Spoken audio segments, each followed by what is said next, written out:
एक 17 साल की मासूम लड़की को एक हॉस्पिटल में एडमिट किया जाता है। एडमिट किया जाता है क्योंकि उसके शरीर का 90% हिस्सा पूरी तरह से जल चुका था। जब डॉक्टर्स उस लड़की का ट्रीटमेंट करते हैं, उसका इलाज करते हैं, तो उनके होश उड़ जाते हैं क्योंकि उन्हें पता चलता है कि उस लड़की के साथ गैंगरेप जैसी घिनौनी हरकत को अंजाम दिया गया है। जब इस बात का पता घर वालों को चलता है तो उनके भी होश उड़ जाते हैं। और दोस्तों, इस केस की पूरी डिटेल मैं आपके साथ शेयर करूंगा तो आपके भी पैरों तले से जमीन निकल जाएगी। तो मैं नीरज शर्मा इस केस की पूरी डिटेल्स के लिए देखिए आपको लेकर चलता हूं त्रिपुरा में। आप इस वीडियो को कहां से देख रहे हैं, आपका नाम और आपके शहर का नाम वीडियो के कमेंट बॉक्स में जरूर बताइएगा। अगली वीडियो में मैं आपका नाम जरूर लूंगा। तो त्रिपुरा में 17 साल की एक लड़की रहा करती थी। एक दिन वो अपने फोन में सोशल मीडिया चला रही थी। सोशल मीडिया पर उसकी मुलाकात अजय रुद्रपाल नाम के एक लड़के से होती है जो उसी की उम्र का था। मुलाकात के बाद उन दोनों में प्यार हो जाता है। जब भी कभी अदिति नाम की वो लड़की अजय रुद्रपाल से बातचीत किया करती थी तो पूरी तरह से उसकी बातों में खो जाया करती थी। उससे बातें करना उसे बेहद पसंद था। फिर समय आता है दिवाली का। दिवाली 2019 को वो लड़का सीधा सीधा अदिति के घर वालों के पास पहुंच जाता है। उनके सामने अदिति को प्रपोज करता है और उनसे बोलता है कि मैं अपनी जिंदगी का हर पल अदिति के साथ गुजारना चाहता हूं। अदिति को ऐसा लग रहा था कि जैसे वो एक रानी है, जैसे कि वो एक परी है। अब वो अदिति को उनके घर वालों से बोलकर, उनसे परमिशन लेकर अपने साथ लेकर आ जाता है दक्षिण त्रिपुरा के शांति बाजार इलाके में। वहां आने के बाद वो दोनों साथ साथ रहना शुरू कर देते हैं। उनकी लाइफ में सब कुछ बहुत अच्छा चल रहा था, लेकिन अदिति को अभी तक केवल यह विश्वास था कि अजय नाम का ये लड़का उससे बेहद प्यार करता है। लेकिन बहुत जल्द उसका यह विश्वास पूरी तरह से टूट चुका था क्योंकि अब अजय का व्यवहार उस लड़की की तरफ बदलने लगा था। एक दिन अजय अदिति से बोलता है कि आज मेरे 15-20 दोस्त आने वाले हैं, तुम्हें उनके लिए खाना बनाना है। अदिति बेहद खुश होती है, वो उनके लिए खाना भी बनाती है। लेकिन खाना बनाने के बाद अदिति के होश जब उड़ जाते हैं जब अजय उससे बोलता है कि अब तुम्हें इन मेरे दोस्तों के साथ सोना है। अदिति की समझ में नहीं आ रहा था, उसे अपने कानों पर यकीन नहीं हो रहा था और उसे अपनी किस्मत पे भी यकीन नहीं हो रहा था कि उसके साथ ये क्या हो रहा है। और अदिति उससे बोलती है कि तुम क्या बकवास कर रहे हो, मुझे उनके साथ क्यों सोना है, मैं तुम्हारी पत्नी हूं, मैं तुम्हारे साथ रहती हूं, मैं तुमसे प्यार करती हूं, तुम मुझे ऐसा करने के लिए मजबूर कैसे कर सकते हो।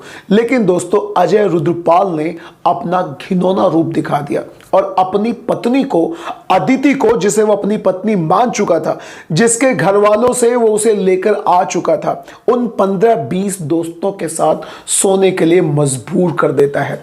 और अब ये सिलसिला चलता जाता है।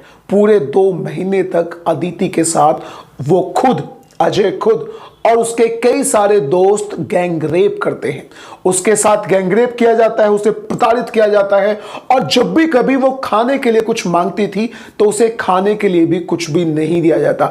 अब आप ये कह सकते हैं कि अजय रुद्रपाल ने अदिति नाम की अपनी लवर को, अपनी प्रेमिका को अपने घर में ही बंदी बना लिया था। अदिति के साथ ये घिनौना काम चल ही रहा था कि कैसे भी करके वो अपनी मां को फोन करके इन्फॉर्म कर देती है और फिर उसकी मां अजय रुद्रपाल से बातचीत करने की कोशिश करती है। लेकिन यहां यह जानकर आपको बहुत ज्यादा हैरत होगी कि अजय रुद्रपाल की मां भी अजय का साथ दे रही थी।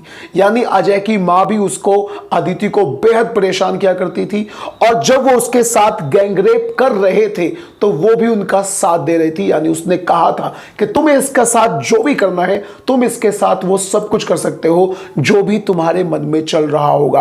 तो इसका सीधा सीधा मतलब निकलकर यह आता है कि अजय रुद्रपाल और उसकी मां दोनों ने मिलकर अदिति को बंदी बनाया हुआ था और उसे जितने भी प्रताड़ित किया जा रहा था, जितना भी परेशान किया जा रहा था, उसकी भागीदारी अजय की मां भी थी। अब जब अदिति की मां को इस बात का पता चलता है तो वो अजय से बातचीत करती है, लेकिन अजय उनके सामने एक ऐसी डिमांड रख देता है कि वो भी हैरत में पड़ जाते हैं।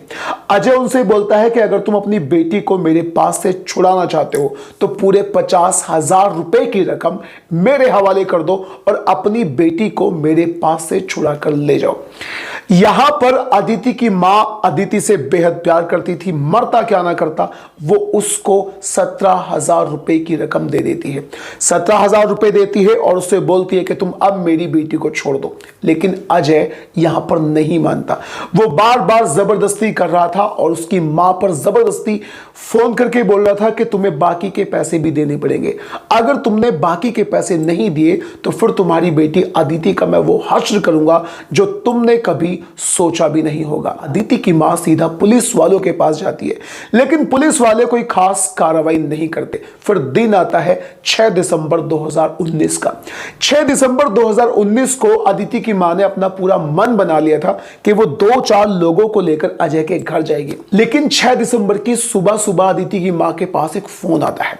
फोन करने वाला कोई और नहीं था, खुद अजय रुद्रपाल ही था। वो उसे फोन करके बताता है कि तुम्हारी बेटी को मैंने हॉस्पिटल में एडमिट किया है क्योंकि वो जल गई है। और जब अदिति की मां हॉस्पिटल जाती है तो वो जाकर देखती है कि उसके शरीर का 90% पार्ट पूरी तरह से जला हुआ था। 6 दिसंबर 2019 को अजय रुद्रपाल ने अपनी मां के साथ मिलकर अदिति को जला दिया क्योंकि उसकी मां ने यानी अदिति की मां ने उसे 50,000 रुपए की रकम जो नहीं दी थी। अब दोस्तों उसके शरीर को जला दिया, उसका शरीर पूरा 90% जल जाता है, जिसकी वजह से उसको हॉस्पिटल में एडमिट किया जाता है।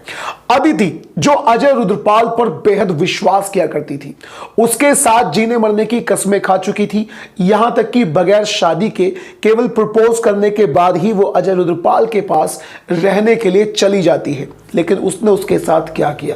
उसने उसके साथ बलात्कार किया, अपने दोस्तों से भी बलात्कार करवाया और बाद में उसको जिंदा जला डाला। अब दोस्तों इस तरह की घटनाओं के बारे में आप लोगों की राय क्या है? अपनी राय कमेंट बॉक्स में जरूर बताइएगा। और दोस्तों अगर आपको क्राइम स्टोरी सुनना अच्छा लगता है then do subscribe to this channel.